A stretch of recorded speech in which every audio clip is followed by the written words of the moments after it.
Hello बच्चों, welcome back again. आज हम लोग माध्य, माध्यक और बहुलक का लेक्चर नंबर 2 देखेंगे। यस, इस लेक्चर में हम लोग बात करेंगे बच्चों कि माध्य निकालने की कितनी विधियां हैं।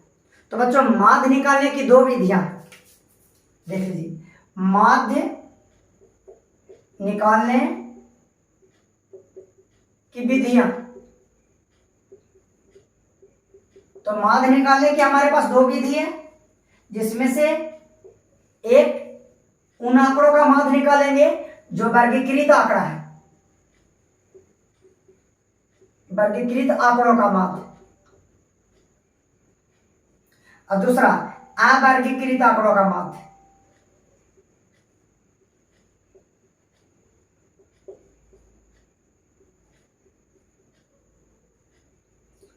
तो 2 प्रकार के आंकड़ों का माध्य हम लोग निकालेंगे। पहला तो वर्गीकृत आंकड़ा होगा, दूसरा अवर्गीकृत आंकड़ा होगा। ठीक है, चलिए इसमें से हम किसी को पहले निकाल लेंगे। तो अवर्गीकृत आंकड़ों का माध्य और वर्गीकृत आंकड़ों का माध्य। बच्चों, वर्गीकृत आंकड़ों का माध्य निकालने का जो सूत्र होता है वो होता है sigma F x by sigma F, जबकि अवर्गीकृत आंकड़ों का माध्य निकालने का सूत्र होता है कि यदि हमारे पास प्रेक्षण की संख्या x1, x2, x3 xn हुआ तो हमारे पास माध्य निकालने का सूत्र होता है सभी प्रेक्षणों का योगफल, यानी x1 plus x2 plus x3 xn बटा सभी प्रेक्षणों की संख्या n। ये आपको अवर्गीकृत आंकड़ा का माध्य निकालने का सूत्र है और ये आपको वर्गीकृत आंकड़ा का माध्य निकालने का सूत्र है। यदि बच्चों आपने माध्य, माध्यक और बहुलक का लेक्चर नंबर 1 नहीं देखा है तो उसे अवश्य देख लें। ठीक, आइए अब स्टार्ट करते हैं। तो सबसे पहले बच्चों हम लोग अवर्गीकृत आंकड़ों का माध्य निकालेंगे, जिसे हम एम से सूचित करते हैं, और इसका सूत्र है बच्चों सभी प्रेक्षणों का योगफल बटा सभी प्रेक्षणों की संख्या। यदि हमारे पास प्रेक्षण बच्चों x1, x2, x3 xn है और इसका हमें माध्य निकालने का रहा है, तो इसका माध्य हो जाएगा कि माध्य बराबर सभी प्रेक्षणों यानी x1 plus x2 plus x3 plus xn इसका योग बट्टा सभी की संख्या। कुल कितने प्रेक्षण की बात कर रहे हैं? n प्रेक्षण के, तो बट्टा में n। ये जो सूत्र है आपको अवर्गीकृत आंकड़ों का माध्य निकालने का सूत्र है। तो आइए इस पर हम आधारित अब कुछ क्वेश्चन देख लेते हैं। तो आज का जो मेरा मुद्दा होगा बच्चों वो वर्गीकृत आंकड़ा ही होगा। तो आइए स्टार्ट करते हैं। तो देखिए, अवर्गीकृत आंकड़ों का माध्य निकालने पर आधारित प्रश्न। सबसे पहला प्रश्न कहता बच्चों कि यदि किसी कक्षा के 5 विद्यार्थियों द्वारा प्राप्त अंक निम्नलिखित है तो इनका माध्य ज्ञात करें। 5 विद्यार्थी हैं, जिसमें से एक विद्यार्थी ने 10 अंक प्राप्त किया, दूसरा 5, तीसरा 25, तीसरा 20, चौथा 25 और उसके बाद 15। कहते इसका माध्य निकालें। चूंकि ये जो आंकड़े हैं बच्चों अवर्गीकृत है, इसीलिए इसका माध्य निकालेंगे तो हो जाएगा सभी प्रेक्षणों का योगफल, सभी प्रेक्षणों का योग बट्टा में सभी प्रेक्षणों की संख्या। यदि बच्चों आपने लेक्चर नंबर 1 नहीं देखा तो उसे अवश्य देख लें। चलिए, सभी का योग यानी 10 प्लस 5 प्लस 20 प्लस 25 प्लस 15 बट्टा में 5। सभी को जोड़िएगा बच्चों, तो 25 15 40 20 60 60 10 70 70 5 75 75 बट्टा 5 यानी 15 5 75। तो इनका जो माध्य आएगा वो 15 आएगा। चलिए नेक्स्ट क्वेश्चन देखिए। अवर्गीकृत आंकड़ा पर आधारित दूसरा प्रश्न बच्चों कहता है कि प्रथम 5 प्राकृतिक संख्याओं का माध्य ज्ञात करें। तो प्राकृतिक संख्या बच्चों हम लोग गिनती की संख्या को कहते हैं 1 2 3 4 5। ये जो संख्या है ना इसे प्राकृतिक संख्या कहा जाता है। तो प्रथम 5 प्राकृतिक संख्या का माध्य निकालना था, तो माध्य को m से सूचित करते हैं। माध्य बराबर सभी प्रेक्षणों का योगफल यानी 1 प्लस 2 प्लस 3 प्लस 4 प्लस 5 बटा सभी की संख्या टोटल 5 है। जोड़िएगा तो आ जाएगा 15, 15 बटा 5 भागा दीजिएगा तो आंसर में 3। चलिए नेक्स्ट देखिए। चलिए अब वर्गीकृत आंकड़ा पर आधारित तीसरा प्रश्न बच्चों कहता है किसी मोहल्ले के 25 परिवारों में बच्चों की संख्या निम्नलिखित है। सबसे पहले वीडियो को पॉज कीजिए और बनाइए। तो 25 परिवार में बच्चों की संख्या निम्नलिखित है। किसी परिवार में बच्चों की संख्या 3 है, 1 4 0 2 1 1 2 3 3 2 2 2 5 0 1 4 1 2 1 2 3 0 1 4 है। तो कहता है प्रति परिवार में बच्चों का माध्य ज्ञात करें। तो हम चूंकि ये आंकड़ा अवर्गीकृत आंकड़ा है तो माध्य निकालेंगे कैसे? सभी प्रेक्षणों का योगफल बटा सभी प्रेक्षणों की संख्या। तो सभी प्रेक्षणों का योग कर दीजिए। 3 plus 1 plus 4 plus 0 plus 2 plus 1 plus 1 plus 2 plus 3 plus 4 sorry बच्चों plus 3 plus 2 plus 2 plus 2 plus 5 plus 0 plus 1 plus 4 plus 1 plus 2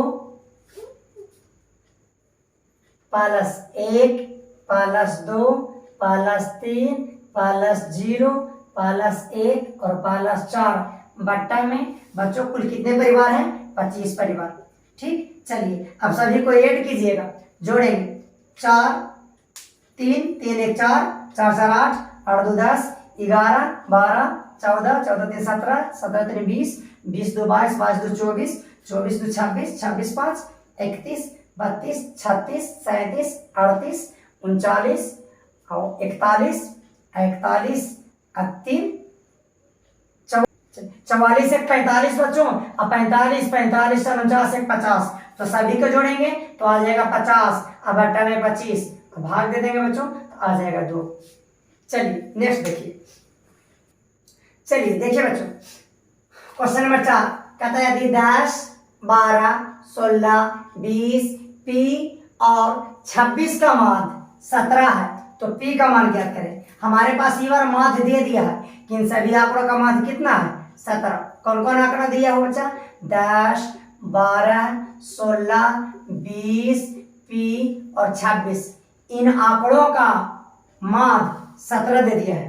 तो कहता है कि पी का मान ज्ञात कीजिए। चलिए तो सबसे पहले इसका माध्य निकाल लेते हैं। तो माध्य निकालेंगे बच्चों इन आंकड़ों का तो होगा सभी प्रेक्षणों का योगफल यानी 10 plus 12 plus 16 plus 20 plus P plus 26 अब बट्टा सभी की संख्या 1 2 3 4 5 6 बट्टा में 6। सभी का माध्य दिया हुआ था 17, बाकी को जोड़ दीजिए। 12 10 हो गया 22 और 22 में दी हम 16 जोड़ देंगे बच्चों तो हो जाएगा 38।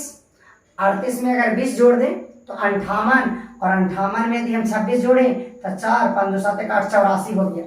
तो हमारे पास आ गया 84 अब प्लस पी अब बट्टा में 6।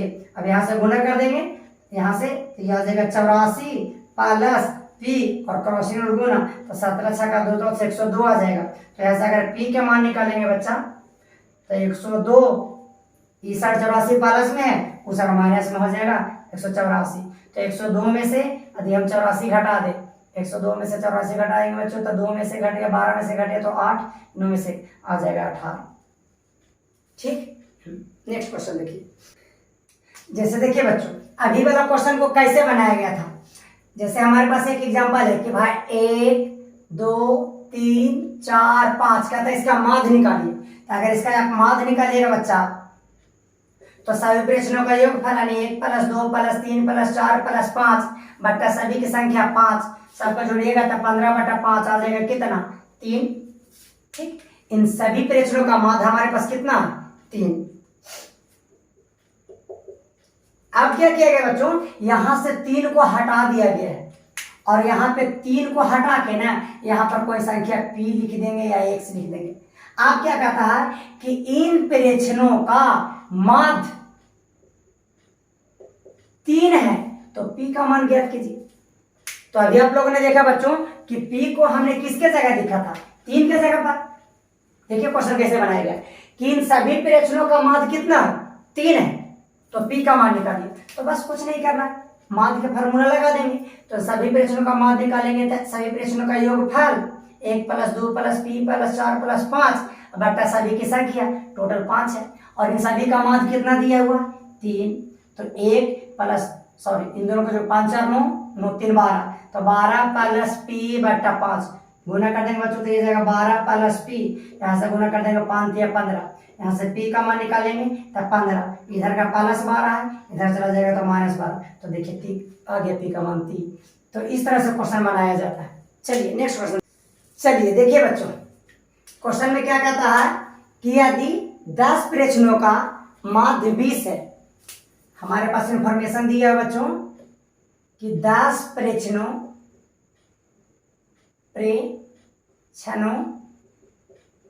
का माध्य बराबर 20 दिया हुआ है और 15 अन्य प्रेक्षणों का माध्य 16 है। 15 प्रेक्षणों का माध्य हमारे पास 16 दिया हुआ है। तो कहता है कि दोनों मिलाकर 10 प्रेक्षण ए और 15 प्रेक्षण ए दोनों मिलाकर 25 प्रेक्षणों का माध्य ज्ञात करें। ठीक, चलिए तो 10 प्रेक्षण के माध्य के लिए सबसे पहले सूत्र लगा देते हैं। तो बच्चों यदि 10 प्रेक्षणों के माध्य के लिए हम सूत्र लगा देंगे तो हमारे पास सूत्र क्या होता है कि सभी प्रेक्षणों का योगफल बटा सभी प्रेक्षणों की संख्या बराबर में 20। तो यहां पर कितना प्रेक्षण बोल दिया गया 10, इसका मतलब 10 प्रेक्षणों का योग बटा सभी प्रेक्षणों की संख्या, मतलब कितना प्रेक्षण 10 प्रेक्षण की बात कर रहे हैं तो 10 बराबर में कितना 20। तो यहां से बच्चों हमारे पास 10 प्रेक्षणों का योग कितना आ जाएगा, 10 प्रेक्षणों का योग निकालेंगे तो आ जाएगा क्रॉसिंग और गुना 20 × 10 = 200। ठीक, इसको समीकरण नहीं कर देते। देखिए क्वेश्चन में दिया हुआ था ना बच्चों कि 10 प्रेक्षणों का माध्य 20 है, तो हम 10 प्रेक्षणों का पहले सबसे पहले माध्य निकाल रहे हैं। तो 10 प्रेक्षणों के लिए माध्य का अगर सूत्र निकालेंगे तो क्या हो जाएगा कि 10 प्रेक्षणों का योग बटा 10 प्रेक्षणों की संख्या, या चाहे तो माध्य की सामान्य परिभाषा से कि सभी प्रेक्षणों का योग बटा सभी प्रेक्षणों की संख्या। तो यहाँ कितने प्रेक्षण है 10, तो 10 प्रेक्षणों का योग बटा सभी की संख्या, टोटल कितने प्रेक्षण की बात कर रहे हैं 10, तो 10 प्रेक्षणों का योग निकालेंगे तो 200। इसी तरह से 15 प्रेक्षण का माध्य कितना हो जाएगा, तो हो जाएगा सर 15 प्रेक्षणों का योग अब बट्टा में 15 प्रेक्षणों की संख्या यानी 15 बराबर में 16। इस तरह से हम 15 प्रेक्षणों का योग निकाल दें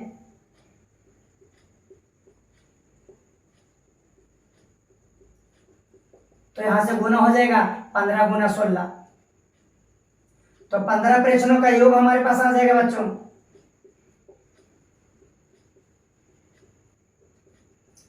15 × 6 = 90, 15 के 15 यानी 240।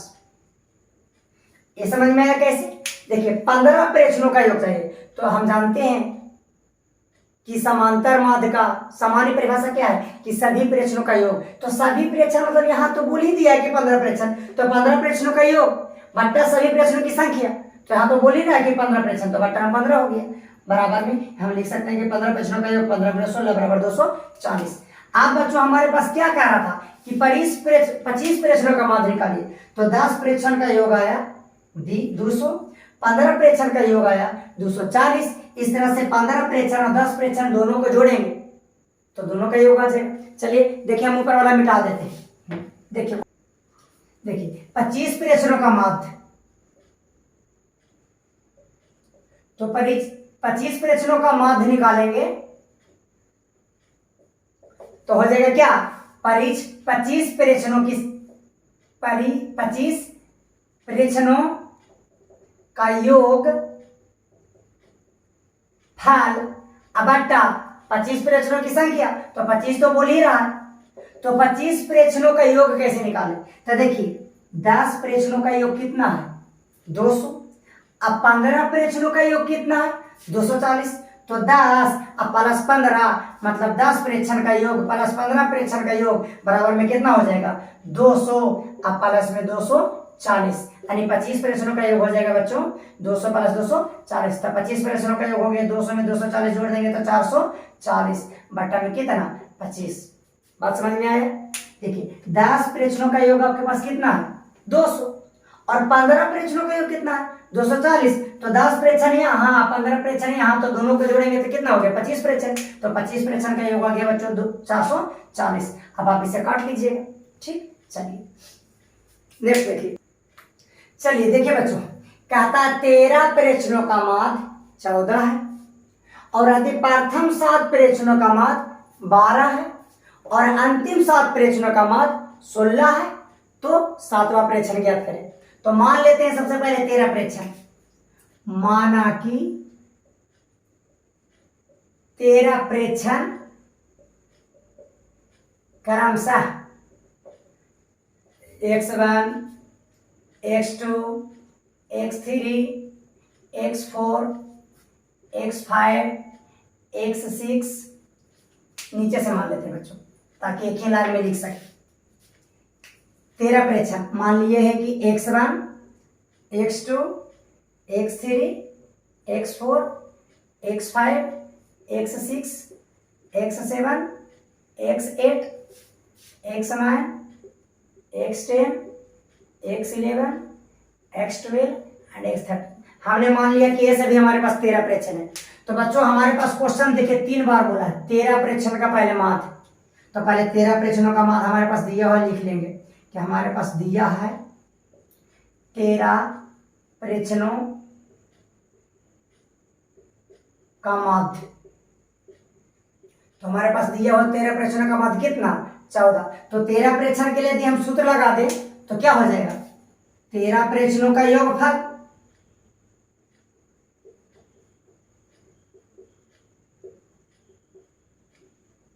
अब बट्टा में 13 प्रेक्षणों की संख्या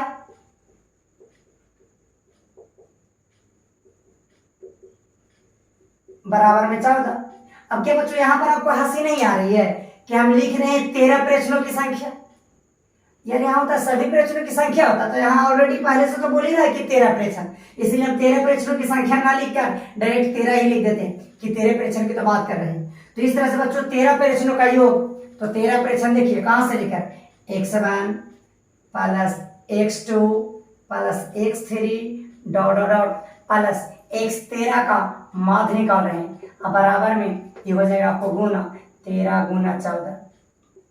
इस तरह बच्चों हमारे पास 13 प्रेक्षणों का योगफल आ गया x1 plus x2 plus x3 dot dot dot dot plus x13 बराबर 13 गुना 14 करेंगे। तो 13 गुना 14 करेंगे बच्चों तो 14 थी आपके पास 13 चौके 52 और 13 के 13 आ जाएगा आपके पास 182। सबसे पहले हमारे पास क्वेश्चन क्या दिया होता है कि 13 प्रेक्षण का मान 14 है। तो हमने क्या किया मान लिए कि 13 प्रेक्षण हमारे पास x1 x2 x3 dot dot x13 है। तो सबसे पहले इन 13 प्रेक्षण का ना हमने माध्य निकाला। तो 13 प्रेक्षण का माध्य निकालेगा इसका माध्य तो क्या होगा सभी प्रेक्षणों का योगफल यानी x1 plus x2 plus x3 dot dot 13 तक। अब बट्टा सभी प्रेक्षणों की संख्या तो सभी तो 13 है ही है। तो इस तरह से 13 प्रेक्षणों का योग हमारे पास कितना आ गया 182। अब इसको समीकरण 1 को रहने देते हैं बाकी सबको मिटा देते हैं।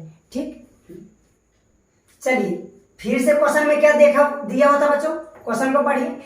पहला तो दिया होता कि 13 प्रेक्षणों का माध्य हमारे पास है ना 14 है। अब क्या आता है कि प्रथम 7 प्रेक्षणों का माध्य 12 है।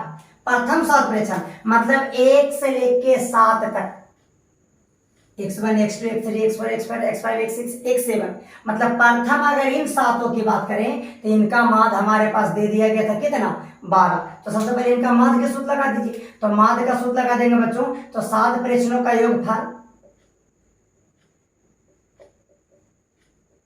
7 प्रेक्षणों का योगफल तो 7 प्रेक्षण हमारे पास दिया हुआ है लिख दीजिए। प्रथम 7 प्रेक्षण हो जाएगा x1 plus x2 dot dot dot plus कहां तक x7 बट्टा तो हम कितने प्रेक्षण के निकाल रहे हैं 7 प्रेक्षण बराबर में 12। बच्चों अब यहाँ तक हमें रिक्वायरमेंट नहीं है तो यहाँ तक मिटा देते हैं। ठीक चलिए इस तरह से 7 प्रेक्षणों का योग हमारे पास आ जाएगा x1 plus x2 plus dot dot dot x7, यहाँ से गुना करेंगे बच्चों तो 784, इसे समीकरण 2 कह देते हैं। और क्वेश्चन में क्या दिया होता है बच्चों, देखिए और क्वेश्चन में हमारे पास दिया होता है बच्चों कि अंतिम 7 प्रेक्षणों का माध्य हमारे पास 16 है। अंतिम मतलब यहां से लेके देखिए 1 2 3 4 5 6 7, अंतिम 1 2 3 4 5 6, अंतिम 6 प्रेक्षणों का माध्य बच्चों हमारे पास। चलिए अंतिम 7 प्रेक्षणों का माध्य हमारे पास बच्चों 16 दिया हुआ था। अंतिम 7 प्रेक्षणों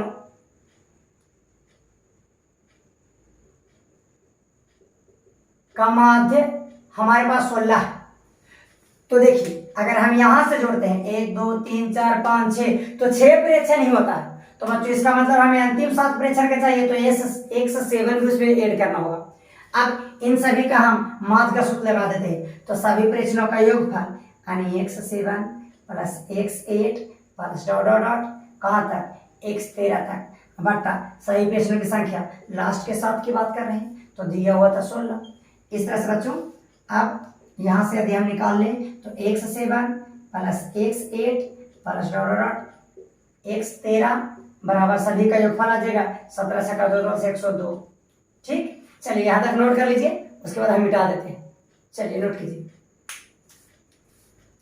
देखिए अब समीकरण 2 और 3 को जोड़ देते हैं। समीकरण 2 और 3 को जोड़ने पर,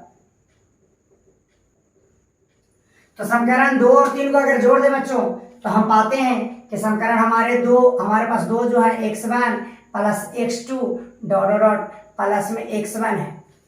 उसी तरह से समीकरण 3 हमारे पास कहां से शुरू हुआ, x7 plus x8 plus dot dot dot dot plus x13 बराबर में इस साइड दोनों को जोड़ दीजिए, तो इधर हो गया 84 प्लस 102, तो 102 में 84 जोड़िएगा तो आ जाएगा 186।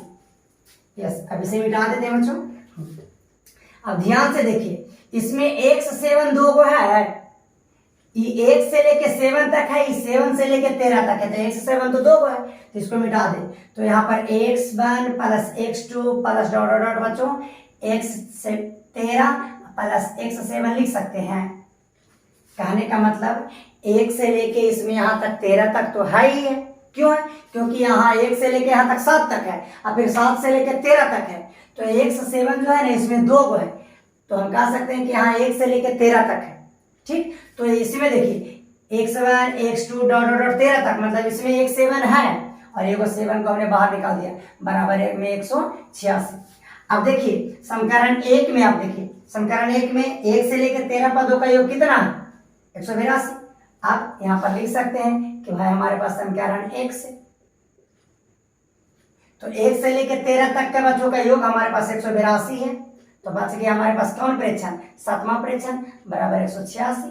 इस तरह से यदि हम 7वां प्रेक्षण निकाले बच्चों तो 186 माइनस 182, इस तरह से 7वां प्रेक्षण हमारे पास 4 आ जाता है। ठीक, चलिए नेक्स्ट देखिए। चलिए देखिए बच्चों, कहता है 15 विद्यार्थियों का माध्य ऊंचाई 154 सेंटीमीटर है। बाद में पता चला कि माध्य गणना के समय 175 सेंटीमीटर की जगह 145 सेंटीमीटर लिखा गया है, तो सही माध्य ज्ञात करें। क्वेश्चन पढ़िए, देखिए बना देते हैं। तो 15 विद्यार्थियों के माध्य कितना है, 154 सेंटीमीटर। तो मान लेते हैं कि माना कि 15 विद्यार्थी क्रमशः x1 x2 x3 dot dot dot x15 है। क्या कहता है कि बाद में 154 की जगह 100 कितना लिखा गया है, 75। तो मान लेते हैं, माना कि 15वां विद्यार्थी की जगह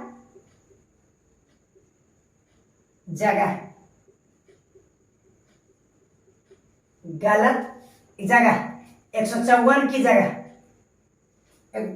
15वां विद्यार्थी की जगह 154 सेंटीमीटर की जगह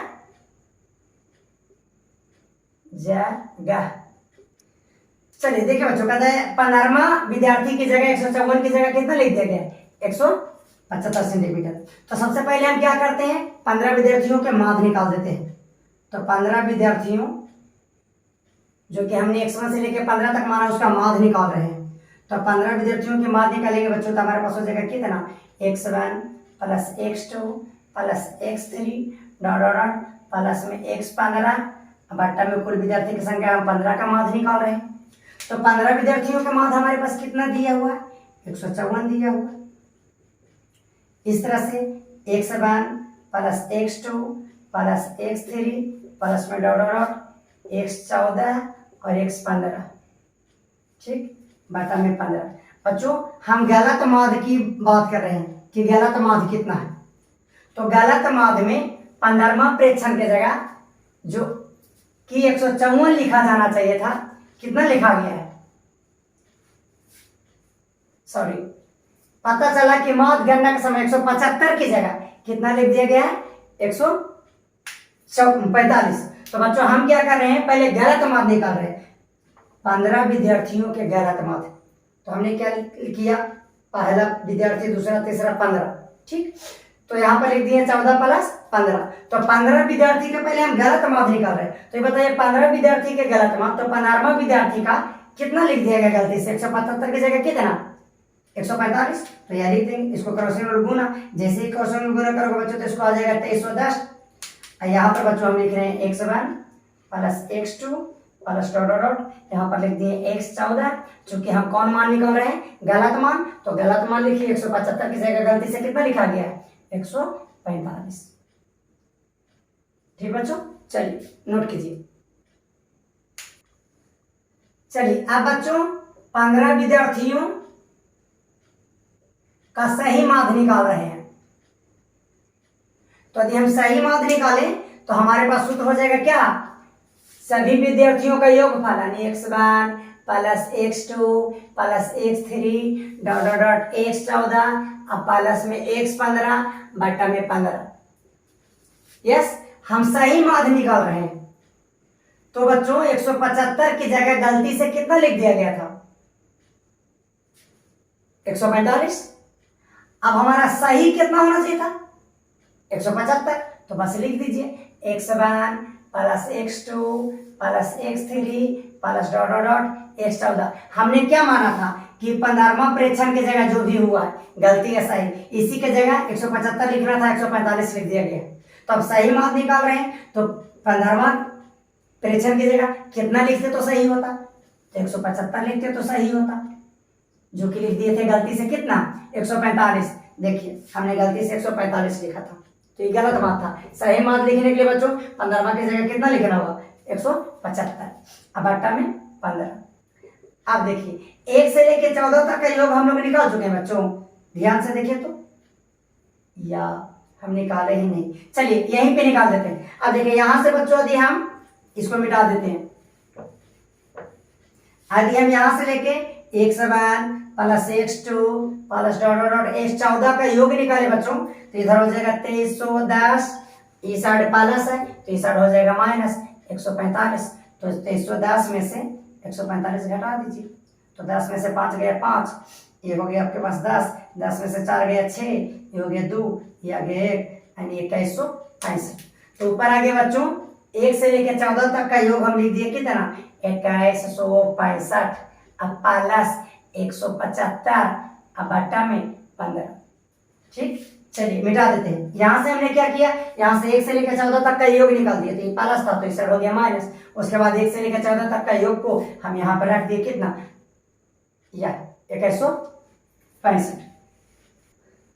तो अब क्या कीजिए, 2165 और 175 को जोड़ दीजिए, आएगा 0, 6 5 13 1 14 2 1 1 2 1 3 2, मतलब 2340 बट्टा 15। बच्चों भाग दे दीजिएगा और यही हो जाएगा आंसर। चलिए, तो अभी तक हमने बात की है बच्चों वर्गीकृत आंकड़ों का माध्य।